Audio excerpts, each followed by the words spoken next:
With its vast natural resources, Ghana has been involved in mining for centuries.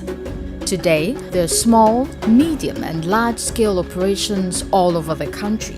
More recently, Ghana has begun to extract oil, mostly off the coast of the western region.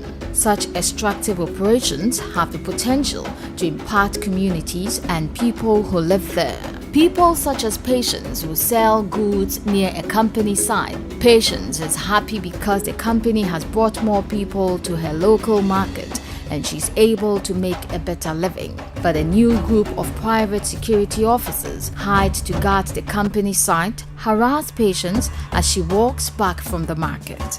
Too embarrassed to report to the police, Patience confides in Kofi, her friend from a nearby community. Kofi, like many other youth from the community, feels angry that he is unemployed despite so much activity at the company site. His father, an artisanal miner, used to mine freely in the area now leased by the company. He is upset he can't mine there anymore. And now, his friend is being harassed by security officers working from the company.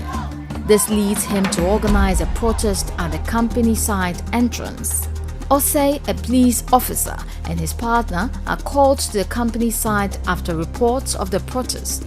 The two of them face a large angry mob which is trying to tear down the gate and enter the site. Osei panics and fires his weapon, sparking anger in the crowd, who break down the gate and enter the building, injuring Osei.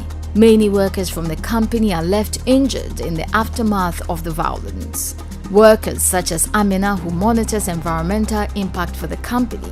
Amina is working on a program that measures the impact of climate change and how that can affect the community's resources. But the mob sets fire to the company building where she works and the company suspends its operations. Amina is unable to continue her program.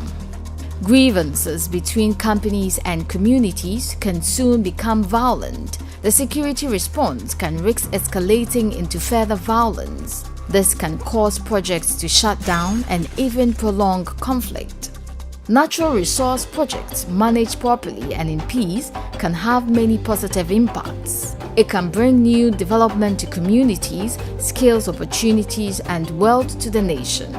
But sometimes, there can be communication breakdowns between communities, the companies, and government over issues such as transparency, compensation, land, and the environment, which can lead to anger and violence. However, if the company, community, and government can come together to resolve the issues and hold regular forums to discuss security arrangements and grievances, they can live in peace and help to develop their community and nation together.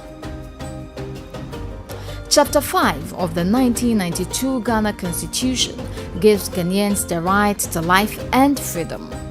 As a nation, everyone must honor each other and live in peace, whether they work for the government, in private enterprise, or live in the community.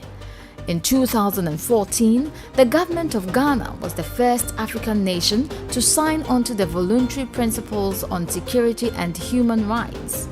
They agreed to support the implementation of principles around ensuring extractive companies work with government and the civil society. 2. Undertake assessment of security risks and risks to communities as a result of the operations. Ensure private security providers are vetted and trained to abide by international human rights standards.